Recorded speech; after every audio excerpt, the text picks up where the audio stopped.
दोस्तों, अनसुईया ने ब्रह्मा, विष्णु और महेश को क्यों बना दिया था बालक, जानिए। कथा अनसुईया की, जिसने ब्रह्मा, विष्णु और महेश को बना दिया था बालक। सती अनसुईया महर्षि अत्रि की पत्नी थी, जो अपने पतिव्रता धर्म के कारण सुविख्यात थी। एक दिन देव ऋषि नारद जी बारी बारी से विष्णु जी, शिव जी और ब्रह्मा जी की अनुपस्थिति में विष्णु लोक, शिवलोक और ब्रह्मलोक पहुँचे तथा वहां जाकर उन्होंने लक्ष्मी जी, पार्वती जी और सावित्री जी के सामने अनसुईया के पतिव्रत धर्म की बढ़ चढ़ के प्रशंसा की तथा कहा कि समस्त सृष्टि में उनसे बढ़कर कोई पतिव्रता नहीं है। नारद जी की बातें सुनकर तीनों देवियां सोचने लगी कि आखिर अनसुईया के पतिव्रत धर्म में ऐसी क्या बात है जो उसकी चर्चा सर्वलोक तक पहुंच रही है। तीनों देवियों को अनसुईया से ईर्ष्या होने लगी। नारद जी के वहां से चले जाने के बाद सावित्री, लक्ष्मी और पार्वती एक जगह इकट्ठी हुई तथा अनसुईया के पतिव्रत धर्म को खंडित करने के बारे में सोचने लगी। उन्होंने निश्चय किया कि हम अपने पतियों को वहां भेजकर अनसुईया का पतिव्रत धर्म खंडित कराएंगे। ब्रह्मा, विष्णु और महेश जब अपने स्थान पर पहुंचे तो तीनों देवियों ने उनसे अनसुईया का पतिव्रत धर्म खंडित करने की जिद की। तीनों देवों ने बहुत समझाया कि यह पाप हमसे मत करवाओ, परंतु तीनों देवियों ने उनकी एक ना सुनी और अंत में तीनों देवों को इसके लिए राजी होना पड़ा। तीनों देवों ने साधु का वेश धारण किया तथा अत्रि ऋषि के आश्रम पर पहुंच गए। उस समय अनसुईया जी आश्रम पर अकेली थी। साधु वेश में तीनों अतिथियों को द्वार पर देखकर अनसुईया ने भोजन ग्रहण करने का आग्रह किया। तीनों साधुओं ने कहा कि हम आपका भोजन अवश्य ग्रहण करेंगे, परंतु एक शर्त पर करेंगे कि आप हमें निर्वस्त्र होकर भोजन करवाएंगी। अनसुईया ने साधुओं के श्राप के भय से तथा अतिथि सेवा में वंचित रहने के पाप के भय से परमात्मा से प्रार्थना की कि हे परमेश्वर, इन तीनों को 6-6 महीने के बच्चों की आयु के शिशु बनाओ, जिससे मेरा पतिव्रत धर्म भी खंडित न हो और साधु को आहार भी प्राप्त हो जाए और अतिथि सेवा न करने का पाप भी ना लगे। परमेश्वर की कृपा से तीनों देवता 6-6 महीने के बच्चे बन गए तथा अनसुईया ने तीनों बच्चों को निर्वस्त्र होकर दूध पिलाया था और पालने में लेटा दिया। तब जब तीनों देव अपने स्थान पर नहीं लौटे तो देवियां व्याकुल हो गई। तब नारद ने वहां आकर सारी बात बताई कि तीनों देवों को तो अनसुईया ने अपने अस्तित्व से बालक बना दिया है। यह सुनकर तीनों देवियों ने अत्रि ऋषि के आश्रम पर पहुंचकर माता अनसुईया से माफी मांगी और कहा कि हमसे ईर्ष्यावश यह गलती हुई है। इनके लाख मना करने पर भी हमने इन्हें यह घृणित कार्य करने भेजा। कृपा आप इन्हें पुनः उसी अवस्था में कीजिए, आपकी हम आभारी होंगी। इतना सुनकर अत्रि ऋषि की पत्नी अनसुईया ने तीनों बालकों को वापस उनके वास्तविक रूप में ला दिया। अत्रि ऋषि व अनसुईया से तीनों भगवानों ने वर मांगने को कहा। तब अनसुईया ने कहा कि आप तीनों हमारे घर बालक रूप में बनकर पुत्र रूप में आए, हम निसंतान हैं। तीनों भगवानों ने तदास्तु कहा तथा अपनी अपनी पत्नियों के साथ अपने अपने लोक को प्रस्थान कर गए।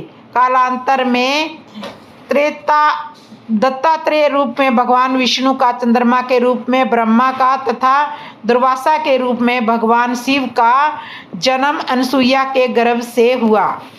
तो ये इस तरह से अनसुईया ने ब्रह्मा, विष्णु, महेश को 6-6 महीने के बालक बना दिए थे। लव कुश ने सुनाई राम कथा तो सारा नगर रोने लगा। वाल्मीकि रामायण में प्रभु श्री राम के लव और कुश की गाथा का बहुत ही मामरिक वर्णन किया गया है। सीता जब गर्भवती थी तभी श्री राम के कहने पर लक्ष्मण उन्हें वाल्मीकि आश्रम छोड़ आए थे। लव और कुश का जन्म वहीं पर हुआ था और वहीं उनका पालन पोषण, शिक्षा और दीक्षा का कार्य भी वहीं हुआ। लव और कुश की पढ़ाई लिखाई से लेकर विभिन्न कलाओं में निपुण होने के पीछे महर्षि वाल्मीकि का ही साथ था। उन्होंने ही दोनों राजकुमारों को तरह तरह की शिक्षा और विद्या में परिणत किया था। महर्षि वाल्मीकि ने रामायण लिखी और लव और कुश ने जब होश संभाला तब उन्होंने दोनों भाइयों को रामायण कंठस्थ करा दी। रामायण कंठस्थ करते वक्त दोनों भाइयों को यह पता नहीं था कि वह उनके माता पिता की ही गाथा है। वे अपनी माता को वन देवी समझते थे। राम कथा कंठस्थ करते समय लव और कुश ने मन में कई प्रश्न थे। पहला प्रश्न यह कि राम ने आखिर प्रजा के कहने पर माता सीता को क्यों छोड़ दिया। एक बार श्री राम ने अश्वमेध यज्ञ किया और यज्ञ का श्वेत घोड़ा अर्थात घोड़ा छोड़ दिया। यह घोड़ा भटकते हुए जंगल में वाल्मीकि आश्रम के नजदीक पहुंच गया। वहां लव और कुश ने इसे पकड़ लिया। घोड़ा पकड़ने का अर्थ है अयोध्या के राजा को चुनौती देना। तब दोनों ने भरत, लक्ष्मण, शत्रुघ्न, सुग्रीव आदि सभी से युद्ध किया और सभी को पराजित कर दिया। साथ ही उन्होंने हनुमान जी को बंधक बना लिया। यह सुनकर राम समय युद्ध के लिए आए और जब राम ने अपना बाण धनुष पर चढ़ाया तभी ऋषि वाल्मीकि आ गए और कहने लगे कि आप ये क्या कर रहे हैं, बालकों पर तीर चला रहे हैं। तब वाल्मीकि राम और लव को समझाकर युद्ध को रोकते हैं और लव और कुश कहते हैं कि ये हमारे पिता के समान है, इनसे क्षमा मांगो। लव और कुश से कहते हैं कि ये तुम्हारे पिता के समान है, इनसे क्षमा मांगो। दूसरी ओर वे बंधक बने हनुमान जी से कहते हैं कि आप ये अश्वमेध का घोड़ा ले जाइए। उधर ये बात जब वन देवी सीता को पता चलती है तब लव और कुश आ जाते हैं और वे कहते हैं कि हाँ माता, आपने सही सुना, हमने शत्रुघ्न, भरत, लक्ष्मण सहित उनकी समस्त सेना को परास्त कर दिया। यह सुनकर माता सीता अवाक रह जाती है और दुखी भी होती है। फिर लव और कुश कहते हैं कि हमने तो हनुमान जी को बंधक बना लिया है।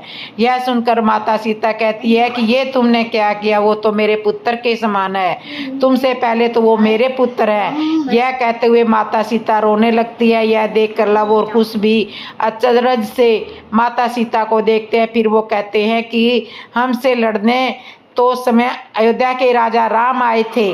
माता सीता पूछती है कि क्या राम आए थे और क्या तुमने उन पर बाण उठाया। लव और कुश कहते हैं कि नहीं माता, हमारे बाण तो पहले से ही उठे हुए थे। यह सुनकर माता सीता दुखी होकर रोने लगती है और कहती है, हे पुत्र, आज तुमने घोर पाप कर दिया, इसका तो प्रायश्चित भी नहीं हो सकता।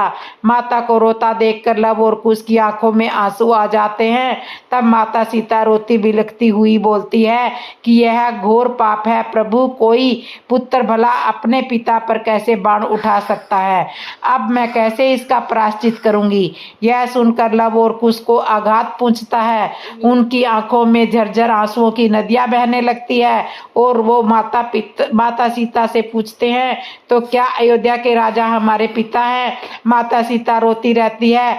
लव कुश फिर पूछते हैं, तो क्या आप वो अभागी सीता हैं जिसे श्री राम ने छोड़ दिया था। माता सीता रोते हुए कहती है कि जिसका पति भगवान हो वह कैसे अभागी हो सकती है। तभी वहाँ वाल्मीकि ऋषि आ पहुँचते हैं और वे रोते हुए लव और कुश को कहते हैं कि हाँ, ये तुम्हारी माँ सीता है और प्रभु श्री राम तुम्हारे पिता हैं। लव और कुश फिर रोते हुए पूछते हैं, तो गुरुजी आपने अब तक यह बात हमसे क्यों छुपा कर रखी।